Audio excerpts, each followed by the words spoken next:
नमस्ते, प्रणाम, जय हिंद, जय भारत। मैं अंकित घनघोरिया। इस चैनल के माध्यम से मेरा प्रयास यह है कि मैं खासकर युवाओं के जीवन में जो समस्याएं हैं उनको सॉल्व कर सकूं। और यही सोच लेके जो आज का विषय है वो है सेल्फ लव या आत्म प्रेम। तो सेल्फ लव और आत्म प्रेम हर एक मनुष्य के लिए ज़रूरी है, पुरुष स्त्री सबके लिए ज़रूरी है। लेकिन खासकर जब आप युवा अवस्था में हैं, ये आपके लिए बहुत इम्पोर्टेंट हो जाता है।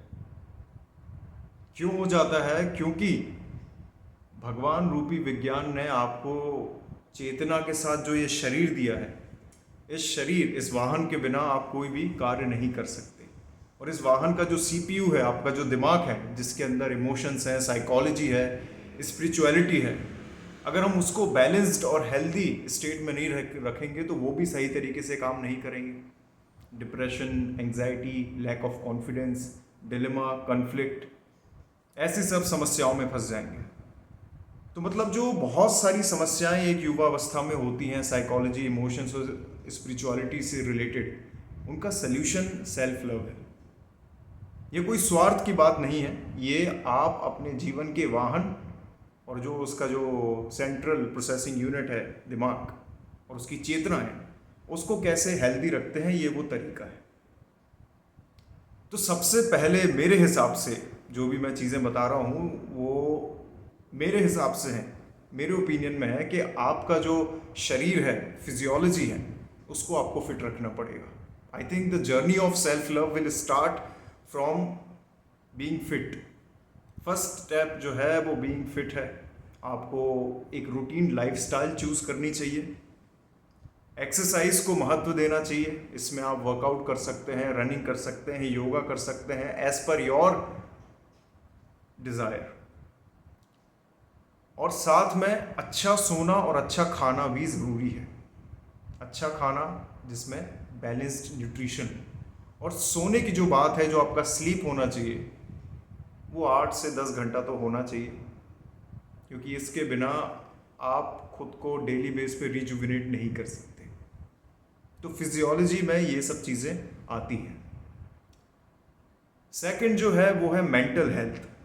तो मेंटल हेल्थ में हम बात करें तो हमारे दिमाग की, लेकिन दिमाग में तो बहुत सारे भाव उत्पन्न होती हैं, और उन्हीं भाव, इमोशंस और सेंसेस के कारण 3 कैटेगरी जनरेट होते हैं। हमारी एक साइकोलॉजी बनती है, सोचने समझने का तरीका, उसकी एक धारा। एक हमारे इमोशंस, भावनाएं बनती हैं, और स्पिरिचुअलिटी, एक भक्ति भाव भी बनता है। तो जो हमारी साइकोलॉजी है, क्योंकि हम मनुष्य एक सामाजिक प्राणी है, हमारी साइकोलॉजी हमेशा रिलेटिव या कंपैरिजन के हिसाब से चलती है। अगर आप प्योर इंडिविजुअलिज्म में बिलीव कर रहे हैं कि हाँ, मुझे आसपास के माहौल, स्थिति, व्यक्ति विशेष के ऊपर नीचे होने से या उनकी प्रोग्रेस होने से फर्क नहीं पड़ता, तो फिर तो आप महात्मा हैं, आपको एक वीडियो देखने की ज़रूरत नहीं है। लेकिन आपको आपके आसपास के माहौल से, परिवार से, दोस्त से, देश से, ज्योग्राफी से अगर थोड़ा भी फर्क पड़ रहा है तो आप रिलेटिविटी में जीते हैं। ठीक है? तो सबसे पहले आप उन चीज़ों के बारे में सोचना या कंपैरिजन करना बंद करें जहाँ पे आपका कंट्रोल नहीं है, और जहाँ जहाँ कंट्रोल है वहाँ पे डिज़ायर्ड एफर्ट्स ज़रूर दें। इससे आपकी जो साइकोलॉजी है वो वेल बिल्ट रहेगी, बैलेंस्ड रहेगी। और साथ में आपके जो इमोशंस हैं उनको आपको अगर कंट्रोल करना है या उनको गलत यूज से बचाना है, तो आपको अपने जीवन में हर स्थिति, हर व्यक्ति के लिए एक सीमा बांधनी पड़ेगी, और उतनी सीमा तक उसका आना जाना होना चाहिए, उतनी सीमा तक ही वो आपको कमांड कर सके और आप उसको कमांड कर सके। इससे होगा ये, आपको कोई मिसयूज़ नहीं करेगा, आप हर चीज़ के लिए हाँ या ना नहीं कर पाएंगे जो आप चाहते हैं या नहीं चाहते हैं। तो इससे आपके इमोशंस कंट्रोल रहेंगे। Rejecting things which are not needed, rejecting things which are not required, ये बहुत इंपॉर्टेंट है, जो आज के टाइम लोग रियलाइज नहीं करते हैं। If you want to go on this path of self love, तीसरा जो चीज़ है वो है स्पिरिचुअलिटी, अध्यात्म। तो क्योंकि फिर से मैं बताऊंगा, मनुष्य एक सामाजिक प्राणी है। उसको खुशी इस बात से और दुख इस बात से होता है कि उसके आसपास के माहौल में रिलेटिवली वो कितना सुपीरियर या इन्फीरियर है, या कितना अच्छा या कितना बुरा है। अगर आप एक ऐसी स्थिति में हैं जहाँ पे सभी लोग सर्वगुण संपन्न समृद्ध हैं लेकिन आप उतने नहीं हैं, तो आप दुखी रहेंगे।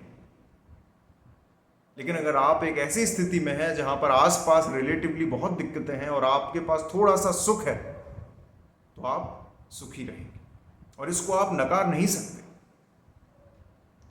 तो हमेशा अध्यात्म की शुरुआत, अगर आप सामाजिक प्राणी मनुष्य हैं, अगर आपने अध्यात्म को पूरा समझ लिया है, महात्मा बन गए हैं, आप एक इंडिविजुअल एंटिटी की तरह जीवित हैं, आसपास के माहौल से फर्क नहीं पड़ता, तो अगेन आपको फिर इन चीज़ों की ज़रूरत नहीं है। लेकिन अभी भी आप समाज के रिलेटिविटी में रह रहे हैं,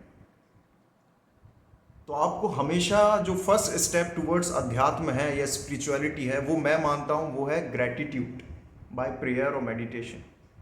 आपको हर उस चीज़ के लिए डेली बेस पे धन्यवाद देना चाहिए जिसको भी आप मानते हैं सुप्रीम अपने लाइफ में, कि आपके पास जो है वो लाखों करोड़ों के पास नहीं है।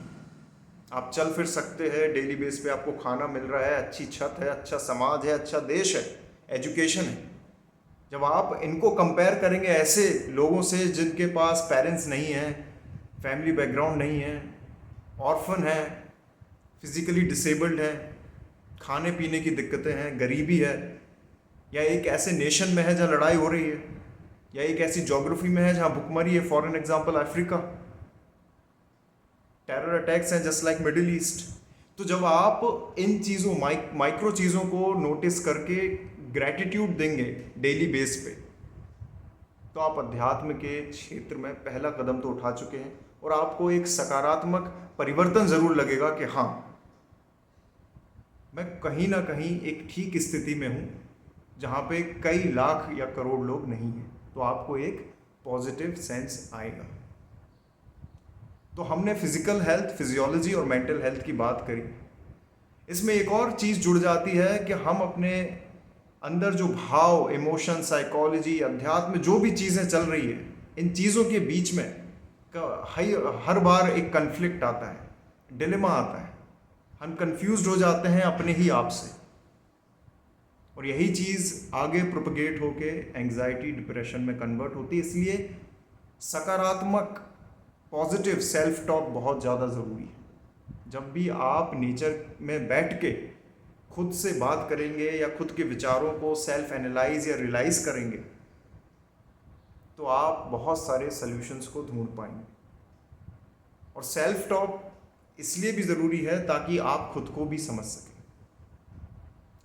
चौथा जो मैं समझता हूँ, अगर आप आत्म प्रेम या सेल्फ लव करना चाहते हैं, तो आप एक ऐसे प्राणी हैं जो प्रकृति में ही बने हैं, उत्पन्न हुए हैं पृथ्वी में। तो हमेशा हमारी जो तासीर रहती है, हम वेकेशन पे भी जाते हैं पहाड़ों में, नदियों के पास, मतलब प्रकृति के बीच में हम वेकेशन बनाते हैं, रिलैक्सेशन करते हैं। मतलब प्रकृति हमारा एक मेडिटेशन स्पेस है और वहीं पे हम रिलैक्स कर सकते हैं, तनाव को दूर कर सकते हैं। इसलिए जीवन में अगर आप खुद से प्रेम करना चाहते हैं, तो हमेशा प्रकृति के घटक तत्वों से मिलके आप रहें, जिसमें हवा है, पानी है, धरती है, ये पेड़ पौधे हैं, जीव जंतु हैं।